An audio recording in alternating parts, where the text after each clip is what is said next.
চলমান রাজনৈতিক উত্তেজনার মাঝে নিরপেক্ষ ভেন্যুতে অনুষ্ঠিত হতে যাচ্ছে এশিয়া কাপ ক্রিকেট। ভারতের মাটিতে আয়োজিত হওয়ার কথা থাকলেও শেষমেশ সংযুক্ত আরব আমিরাতে বসছে এশিয়া কাপের আসর। দুই ভেন্যুতে ভাগ হয়ে হবে এই টুর্নামেন্ট। আয়োজক হিসাবে থাকছে ভারতীয় ক্রিকেট বোর্ড। সম্প্রতি কাশ্মীরে পেহেলগামে সন্ত্রাসী হামলা এবং ভারত পাকিস্তান সীমান্তে সামরিক উত্তেজনার কারণে ভারতের টুর্নামেন্টে অংশগ্রহণ নিয়ে অনিশ্চয়তা তৈরি হয়েছিল। বিভিন্ন গণমাধ্যমে দাবি করা হয় ভারত হয়তো এশিয়া কাপে অংশ নিতে নাও পারে।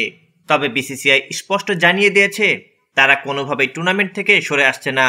বৈঠকে আরব আমিরাতকে ভেন্যু হিসেবে চূড়ান্ত করার সিদ্ধান্ত নেওয়া হয়েছে বলে জানিয়েছেন ভারতীয় সংবাদ সংস্থা পিটিআই। তবে সময়সূচি এখনো চূড়ান্ত হয়নি। চলতি বছর এশিয়া কাপ অনুষ্ঠিত হবে টি-20 ফরম্যাটে। জানা গেছে ভারত পাকিস্তানকে রাখা হবে একই গ্রুপে।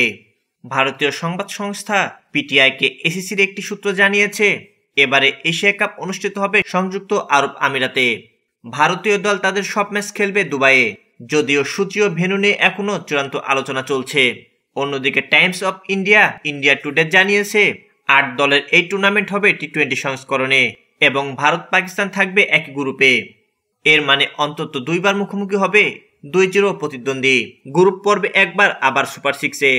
ফাইনালে উঠলে দেখা যেতে পারে তৃতীয়বারের মতো ভারত পাকিস্তানের দ্বৈরথ।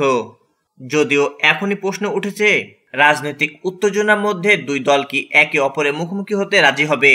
বিশেষ করে সম্প্রতি লিজেন্ডস লিগে ভারত পাকিস্তান ম্যাচটি শেষ মুহূর্তে বাতিল হয়ে যাওয়ার পর এমন সংশয় আরও ঘনীভূত হয়েছে। তবে আশাবাদী হচ্ছে এসিসি ও বিসিসিআই। ইন্ডিয়া টুডে প্রতিবেদন অনুযায়ী আগামী কয়েকদিনের মধ্যেই বিসিসিআই সহসভাপতি রাজীব এবং পিসিবি প্রধান নাকভির মধ্যে বৈঠক হবে সূচি ও ভেন্যু চূড়ান্ত করতে। প্রাথমিকভাবে টুর্নামেন্টটি 7 সেপ্টেম্বর শুরু করার প্রস্তাব দেওয়া হয়েছে।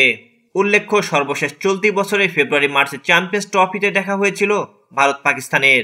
সেবার গ্রুপ পর্বে 6 উইকেটে জিতেছিল ভারত। সেই টুর্নামেন্টটির হাইব্রিড মডেলে অনুষ্ঠিত হয়েছিল, যেখানে ভারত তাদের সব ম্যাচ খেলেছিল দুবাইয়ে। এরপর এপ্রিলের শেষে কাশ্মীরে পেহেলগামে সন্ত্রাসী হামলার জেরে দুই দেশের মধ্যে সম্পর্ক ফের উত্তপ্ত হয়ে ওঠে। সেই পরিপ্রেক্ষিতে আসন্ন এশিয়ান কাপে দুই দলের মুখোমুখি হওয়া ক্রিকেট সমর্থকদের জন্য বড় ব্যাপারই বটে।